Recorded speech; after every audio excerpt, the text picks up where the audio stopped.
अस्सलाम वालेकुम नाज़रीन इकराम, मैं हूं आपका होस्ट अयाज अहमद। नाज़रीन इकराम, पाकिस्तान के अंदर बहुत से लोगों को यह परेशानी है कि इमरान खान खत के ऊपर खत क्यों लिख रहे हैं। कभी चीफ जस्टिस को खत लिख रहे हैं, कभी आर्मी चीफ को खत लिख रहे हैं। लोगों का यह ख्याल था कि इमरान खान भी 50 रुपए के स्टाम्प पेपर के ऊपर साइन अंगूठे करेगा और पाकिस्तान से चला जाएगा। लेकिन इमरान खान तो चीफ जस्टिस को 349 सफात के ऊपर खत लिख रहे हैं, उसको भी ओपन कर रहे हैं। फिर आर्मी चीफ को खत लिख रहे हैं, उसको भी ओपन कर रहे हैं। अभी पाकिस्तान के मीडिया के ऊपर यह खबर चल रही है कि बानी पीटीआई की जानब से कोई खत नहीं मिला सिक्योरिटी जराए, कि जो खत इमरान खान ने आर्मी चीफ को लिखा था वो खत नहीं मिला। और दूसरी जानब इमरान खान के ट्विटर अकाउंट के ऊपर उस खत को अंग्रेजी जुबान के अंदर भी जारी कर दिया गया है, इंटरनेशनल मीडिया के लिए और आलमी दुनिया के लिए। अगर तो इमरान खान खत लिखते और उस खत को पब्लिक ना किया जाता कि इमरान खान ने आर्मी चीफ को खत के अंदर क्या क्या चीजें कही हैं, तो फिर तो बात कुछ और होती। लेकिन अब यह खत पब्लिक हो चुका है और इमरान खान बार बार यह चीज कह चुके हैं कि किसी भी सूरत, किसी भी किस्म की कोई डील नहीं करूंगा, जो बात होगी वो मेरी कौम के सामने होगी। इसलिए इमरान खान चाहे चीफ जस्टिस को खत लिखते हैं या आर्मी चीफ को लिखते हैं, इमरान खान उसको ओपन रखते हैं ताकि लोगों को पता चल सके कि इमरान खान क्या बात कर रहे हैं। दूसरी जानब अमेरिका से दो अहम तरीन खबरें हैं, वो आपके सामने रखता हूं। मुशाहिद हुसैन सैयद ने एक बहुत बड़ा दावा किया है कि दो लोग गारंटर बन सकते हैं, दो लोग गारंटियां दे सकते हैं और पाकिस्तान के अंदर मामला सेट हो सकते हैं। वो भी आपके सामने रखता हूं। आगे बढ़ने से कबल गुजारिश करूंगा कि वीडियो को लाइक कर दें, चैनल को सब्सक्राइब कर लें और मेरे उन तमाम दोस्तों का बेहद शुक्रिया जिन्होंने हमारे यूट्यूब चैनल को सब्सक्राइब किया। तो पहले नंबर पे इमरान खान का जो खत वाला मामला था, मैं आपको बता चुका हूं कि आगे से ये बताया गया जी इमरान खान का खत हमें नहीं मिला। और इमरान खान ने, आप देख सकते हैं कि अपने ट्विटर अकाउंट के ऊपर उस खत को अंग्रेजी में भी जारी कर दिया है ताकि सारी दुनिया पढ़ ले कि इमरान खान ने कौन कौन से पॉइंट लिखे हैं। अब जरा आज आप अमेरिका के अंदर एक अदारा है, एक डिपार्टमेंट है जिसका नाम है यूएसएड, कि अमेरिका पूरी दुनिया के अंदर मुल्कों की मदद करता है, मुल्कों के अंदर डिफरेंट प्रोजेक्ट्स लगाता है और उनकी मदद करता है। इस डिपार्टमेंट को डोनाल्ड ट्रंप की हुकूमत ने खत्म करने का फैसला किया है। एलोन मस्क, जिनके नीचे एक नया अदारा बना है dose, department of government efficiency, उन्होंने कहा जी यूएसएड में इस्तेलाहात मुमकिन नहीं है, कि ये जो हम बिलियंस ऑफ डॉलर दुनिया को देते हैं, मदद देते हैं, ये ठीक नहीं है और हम इसके अंदर इस्तेलाहात भी नहीं कर सकते और इसको हम बंद करने के लिए जा रहे हैं। और इसके बारे में सदर ट्रंप को भी बता दिया गया है, वो फैसले से मुतमिन है। अब इसके बारे में चीज मैं आपको बता दूं कि 1961 के अंदर, 3 नवंबर 1961 के अंदर इस अदारे को बनाया गया और हर साल तकरीबन $50 बिलियन अमेरिका मुख्तलिफ ममालिक के अंदर मदद करता है। इस वक्त कमो बेश 10,000 के करीब इसके एम्प्लॉय हैं। 63 साल हो गए इस अदारे को बने हुए, यूएसएड को, और 63 साल बाद इस अदारे को बंद किया जा रहा है। ये मिडल ईस्ट के अंदर, ये साउथ एशिया के अंदर जिसमें पाकिस्तान भी आता है, अफ्रीका के अंदर, लैटिन अमेरिका के अंदर बहुत से ममालिक हैं जिनकी अमेरिका मदद करता था। और अब यह कहा जा रहा है कि भाई इसका ऑडिट भी होगा, किस किस मुल्क को क्या क्या मदद की गई, उससे अमेरिका को क्या फायदा पहुंचा, और इसको बंद भी किया जाएगा। क्योंकि डोनाल्ड ट्रंप का यह ख्याल है कि अमेरिकन एस्टेब्लिशमेंट इसी अदारे का इस्तेमाल करके मुख्तलिफ ममालिक के अंदर अपने पसंदीदा लोगों को एड के नाम के ऊपर पैसे देती है और फिर वहां पर वो काम करवाते हैं, जैसे मिसाल के तौर पर किसी मुल्क के अंदर रजीम चेंज करवा देना, और फिर उस मुल्क की जो आवाम है वो अमेरिका के खिलाफ हो जाती है। तो इस वजह से डोनाल्ड ट्रंप के आने से जो पॉलिसी है वो बहुत ज्यादा बदल रही है, चाहे वो यूक्रेन वाला मामला हो, चाहे वो गजा वाला मामला हो, चाहे वो अमेरिका की अपनी एस्टेब्लिशमेंट हो, चाहे वो यूएसएड वाला काम हो। आगे आ जाए, एक और खबर है। एक सहाफी हैं, डेरियन बेटी, अमेरिका के सहाफी हैं, उन्होंने इमरान खान का इंटरव्यू किया था, बड़ा डिटेल्ड इंटरव्यू किया था और इमरान खान ने उनको बताया था कि किस तरीके से अमेरिका ने पाकिस्तान के अंदर रजीम चेंज ऑपरेशन किया है। अब उस सहाफी को महकमा खारजा के अंदर एक अहम तरीन ओहदा दे दिया गया है और इस खबर को पाकिस्तान के अंदर, पाकिस्तान के सोशल मीडिया के ऊपर बहुत ज्यादा शेयर किया जा रहा है कि जी हो सकता है इमरान खान के लिए आवाज उठे। तो मैं पहले भी आपके सामने अर्ज कर चुका हूं, इमरान खान के लिए अमेरिका से आवाज उठेगी या नहीं उठेगी, इसका सही अंदाजा आपको उस दिन होगा जिस दिन पाकिस्तान के अंदर अमेरिका का नया सफीर आएगा। कि वो सफीर कौन सा आता है, इससे आपको अंदाजा हो जाएगा। जैसे उसके नाम का ऐलान होगा जी कौन सा सफीर आ रहा है, आपको पता लग जाएगा कि भाई आगे क्या होना है। और सफीर ने आके आते साथ ही अगर सिर्फ गवर्नमेंट के लोगों से मुलाकातें की, तरीके इंसाफ के साथ मुलाकातें ना की, तो फिर तहरीक इंसाफ के लोग जो समझ कर बैठे हुए हैं शायद वो ना हो, लेकिन इसका पता चलेगा आने वाले दिनों में। जिस वक्त याया अफरीदी साहब चीफ जस्टिस बने थे, उन्होंने कुछ इकदाम किए थे, उनके इकदाम को बहुत ज्यादा सराहा गया था। मैंने उस वक्त भी आपसे गुजारिश की थी कि कम अज कम चीफ जस्टिस याया अफरीदी के लिए आपको 2 महीने इंतजार करना चाहिए। 2 महीने बाद आपको पता चलेगा कि भाई क्या होना और क्या नहीं होना। और अब आपको पता चल चुका है कि पाकिस्तान की जुडिशरी के अंदर क्या हो रहा है। आगे आ जाए जी, सुप्रीम कोर्ट ऑफ पाकिस्तान में मिलिट्री कोर्ट्स के हवाले से जो अहम तरीन केस चल रहा है, उसमें सलमान अकरम राजा ने अपने दलाइल का आगाज कर दिया है। उन्होंने यह बात आईनी बेंच के सामने रख दी है कि मुझे प्रेशराइज किया जा रहा है, रोका जा रहा है कि मैं अदालतों पर और टीवी पर ना बोलूं, मैं पीछे हट जाऊं। उन्होंने कहा कि मैंने इनकार किया तो मेरे ऊपर 26 नवंबर के हवाले से कत्ल की FIR काट दी गई है और मुझे कहा गया है कि तुम्हें मिलिट्री अदालतों के अंदर लेकर जाएंगे। हो सकता है कि 7 फरवरी को मुझे जेल के अंदर बंद कर दिया जाए। यह बात उन्होंने आईनी बेंच के सामने रखी है। बादशाह बाहर आकर उन्होंने मीडिया के साथ गुफ्तगू की और एक सहाफी ने उनसे सवाल पूछा कि यह जो इमरान खान ने खत लिखा है, तो क्या ये इमरान खान डर गए, इमरान खान पांव पड़ रहे हैं? तो इस पर सलमान अकरम राजा वो थोड़े से गुस्से भी हुए। उन्होंने कहा कि एक शख्स जो 2 साल से जेल में डट कर बैठा है और कह रहा है कि मैं पाकिस्तान की जंग लड़ रहा हूं, मुझे कोई आसाइश कोई रायत नहीं चाहिए, मैं आखिरी शख्स हूंगा जो जेल से बाहर निकलेगा। वो कह रहा है कि होश के नाखून लो, एक शख्स को कैद रखने के लिए पाकिस्तान के अदारों को तबाह ना करो। वो आंखें दिखा रहा है कि मैं पाकिस्तान की आवाज बंद कर खड़ा हूं। उन्होंने कहा कि कैसे आप कह सकते हैं कि इमरान खान जो है वो पांव पड़ रहा है या इमरान खान डर गया। समीना पाशा ने एक ट्वीट किया है इमरान खान के खत के हवाले से। उन्होंने कहा कि वैसे अल्लाह की शान है कि डील के लिए डिग्गी में छुप कर जाने वालों को भी इमरान खान के खत के ऊपर एतराज है, और यह वो खत है जो छुपा हुआ नहीं बल्कि ओपन है, खुला खत है, जिसमें सबके सामने है कि इमरान खान ने क्या बातें की हैं और उस पर भी लोगों को बहुत ज्यादा एतराज है। आलिया हमजा मलिक ने एक बड़ी अहम बात की है। उन्होंने कहा कि अगर कोई वजीर आजम इमरान खान की बात का, उनके ट्वीट का या उनके एहतजाज का बोझ नहीं उठा सकता तो वो इस वक्त अलग हो जाए और जो वर्कर्स हैं उनको सामने आने दे। और इस हवाले से सलमान अकरम राजा ने भी बात की है कि बात बिल्कुल ठीक है। जुनैद अकबर भी ये बात कर रहे हैं कि वो क़यादत जो होम्योपैथिक है, जो दलेर नहीं है, जो ग्राउंड के ऊपर काम नहीं कर सकते, वो पीछे हट जाए और जो दलेर लोग हैं, जो पाकिस्तान तहरीक इंसाफ का वर्कर है, उनको आगे आने दिया जाए। आलिया हमजा ने एक और अहम बात की है। एक रिपोर्टर थे, उन्होंने एक वीडियो बनाई जो लाहौर के अंदर मोटरसाइकिलों के लिए अलहदा से एक ट्रैक बनाया जा रहा है फिरोजपुर रोड के ऊपर, कि एक रोड है उसको डिवाइड किया जा रहा है कि मोटरसाइकिलों के लिए अलहदा लेन होगी और गाड़ियों के लिए अलहदा लेन होगी। तो एक सहाफी ने उसके ऊपर रिपोर्टिंग की, तो इस पर आलिया हमजा ने कहा कि ज़ईम लगारी उस सहाफी का नाम है, उनका तल्लक मिडिल क्लास से है और वह उभरता हुआ नौजवान सहाफी है। कल रात से सिर्फ इस बात पर अपने घर से अगवा हैं कि उन्होंने हुकूमत वक्त की करप्शन पर आवाज उठाई, सब उनकी रिहाई के लिए आवाज उठाएं, ये उन्होंने बात की। और लाहौर हाई कोर्ट से उनके अगवा के खिलाफ रजू भी कर लिया गया है। इस बात को आलिया हमजा ने बताया है। अब आगे आ जाए जी, एक और चीज आपके सामने रखने के लिए जा रहा हूं जो जुनैद अकबर खान ने बात की है। उन्होंने कहा कि लोगों ने हमें गलियां पक्की करने के लिए वोट नहीं दिया और ना ही किसी और काम के लिए वोट दिया है। जब हम लोगों के पास जाते हैं तो लोग एक ही सवाल पूछते हैं कि हमने वोट दिया था आपको कि आप इमरान खान को रिहा करवाएं, बताएं कि इमरान खान कब रिहा होंगे।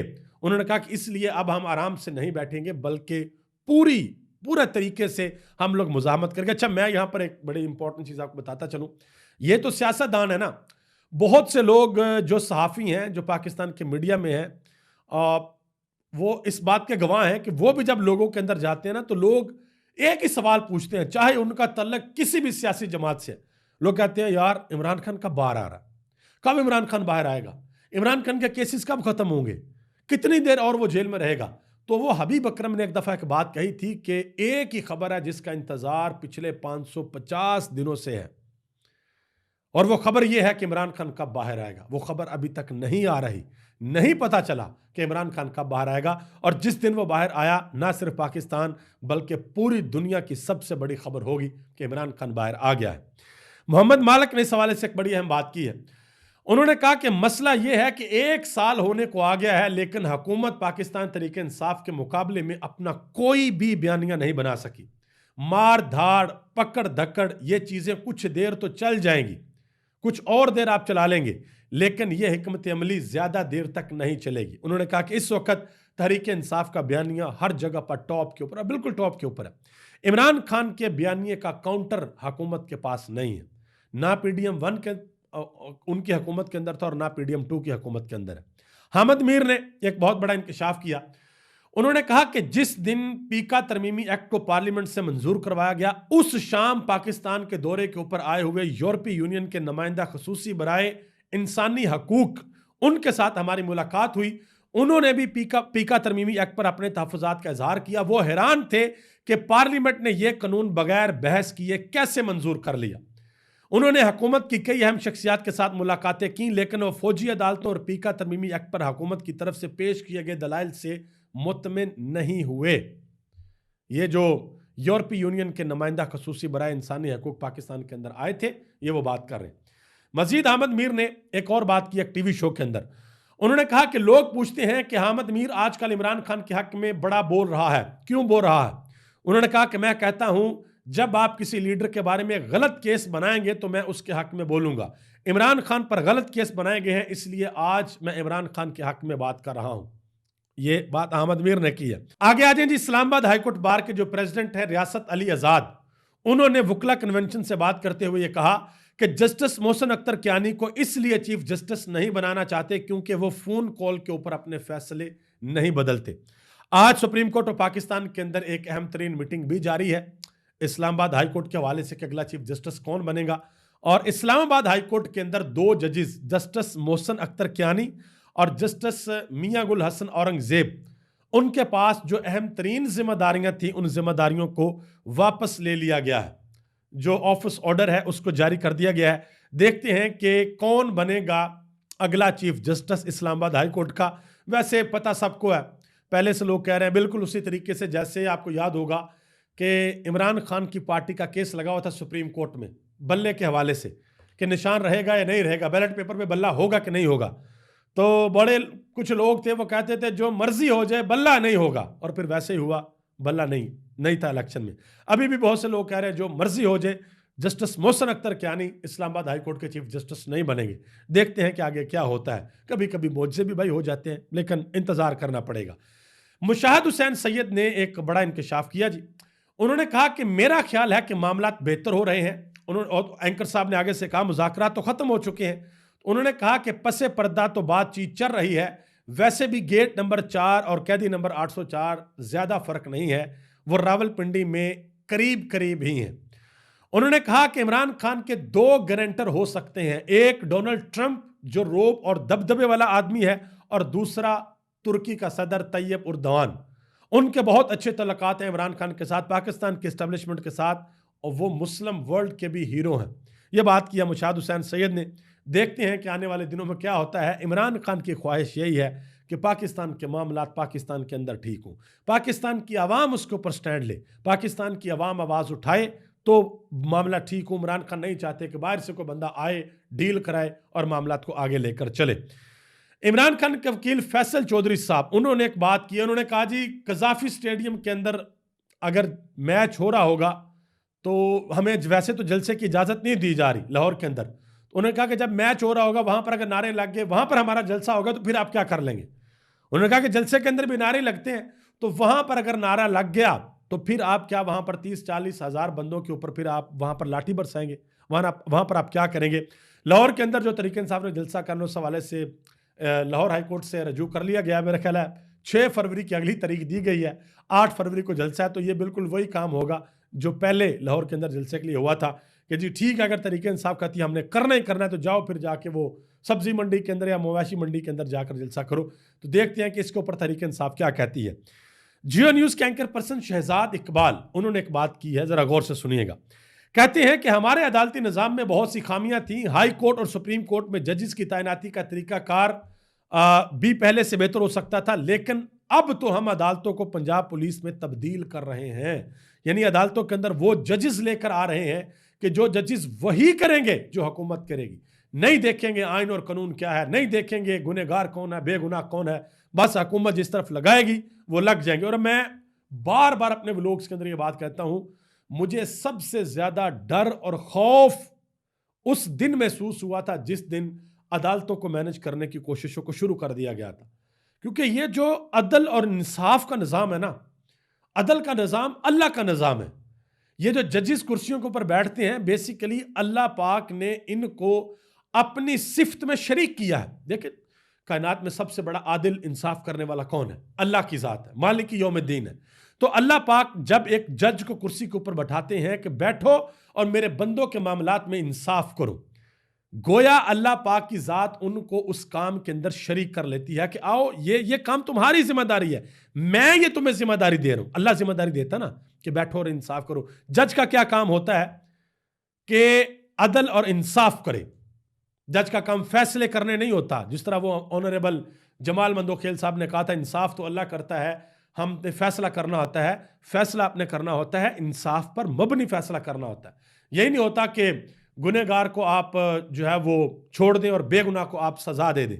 तो मुझे ये आप यकीन करें बड़ा डर लगता है, क्योंकि आप दुनिया की तारीख उठाकर देख लें, जब भी किसी मुआशरे के अंदर इंसाफ का तवाज़ुन बिगड़ा तो फिर वो मुआशरा भी बिगड़ गया, उस मुआशरे के अंदर बड़ी मुश्किलात पैदा होती हैं। दुआ करें कि ये जो अदल का निज़ाम है ना, ये ठीक हो जाए। अदल का निज़ाम ठीक ना हुआ तो फिर मामला बड़े ख़राब हो जाएंगे। मुनीब फ़रूक साहब उन्होंने कहा, जी महंगाई की शरह 9 साल की कम तरीन सतह पर आ गई है। अगर ये निज़ाम इतना ही नैला और नाकाम है तो महंगाई नीचे क्यों आ रही है, शरह सूद क्यों कम हो रही है? मैं इसमें छोटी सी एक चीज़ आपको बता दूं। वैसे मुनीब फ़रूक को असदुल्ला खान ने जवाब दिया, वो भी मैं आपके सामने रखता हूँ। अब ये जो कह रहे हैं ना 9 साल की कम तरीन सतह के ऊपर आ गई है, वो बात है क्या? मैं एक दफ़ा पहले भी आपको बता चुका हूँ। मिसाल के तौर पर जिस वक्त इमरान खान की हुकूमत गिरी, उस वक्त पेट्रोल था 150 रुपये लीटर, और 2024 जब शुरू हुआ उस वक्त पेट्रोल हो गया 250 रुपये लीटर, 100 रुपया बढ़ गया। और 2024 और 2025 में पेट्रोल 250 से सिर्फ 7 रुपये बढ़ा, 257। तो ये कहते हैं देखें एक साल में सिर्फ 7 रुपये बढ़ा है, वो जो पिछले साल में 100 रुपये बढ़ा है वो नहीं देखना, सिर्फ एक साल में 7 रुपये बढ़ा है। उस हवाले से फिर शरह निकाली जाती है, परसेंटेज निकाली जाती है। आप सादा सा फार्मूला लगा लें कि अगर महंगाई 9 साल की कम तरीन सतह के ऊपर आ गई है तो जो चीजें आप 9 साल पहले एक कीमत के ऊपर खरीदते थे, क्या आपको उसी कीमत के ऊपर वो चीजें आज मुयस्सर हैं? कि जिस कीमत के ऊपर आप 9 साल पहले एक गाड़ी खरीदते थे, क्या आज उसी कीमत पे गाड़ी खरीद सकते हैं? मोबाइल फोन खरीद सकते हैं? पेट्रोल ले सकते हैं? आटा ले सकते हैं? चीनी ले सकते हैं? दालें ले सकते हैं? क्या आप ऐसा कर सकते हैं? इसको आप जरूर सोचिएगा। असदुल्ला खान ने कहा कि अगर कोई, ये मुनीब फ़रूक साहब को जवाब दे रहे हैं, उन्होंने कहा कि अगर कोई आपके घर पर कब्जा कर ले, जबरदस्ती आपके घर में घुस के रहने लगे और कुछ अरसे बाद वो दावा करे कि देखो इस घर का निज़ाम मैं तुमसे बेहतर चला रहा हूं, तो क्या आप उस कब्जे को कबूल कर लेंगे? उन्होंने कहा कि परफॉर्मेंस अव्वल तो है नहीं, और वो भी तो फॉर्म 47 का जवाब नहीं बन सकती। इन्होंने बात की है। अभी तक लिए इतना ही। आप सबका बहुत बहुत शुक्रिया। अल्लाह ताला मुझे आपको हम सबको अपने हिफ्ज़ ईमान में रखे। इस दुआ के साथ मुझे इजाज़त दे कि अल्लाह ताला पाकिस्तान पर अपना ख़ास फजल और करम फरमाए, और वो लोग जो अपने अजीज़ को नुकसान पहुँचाना चाहते हैं, अल्लाह ताला उनको हदायत अता फरमाए। अगर उनकी किस्मत के अंदर हदायत नहीं लिखी तो फिर अल्लाह उनको इबरत का निशान बनाए। आप सबका बहुत बहुत शुक्रिया। पाकिस्तान जिंदाबाद, पाकिस्तान के करोड़ों अवाम पाइंदाबाद।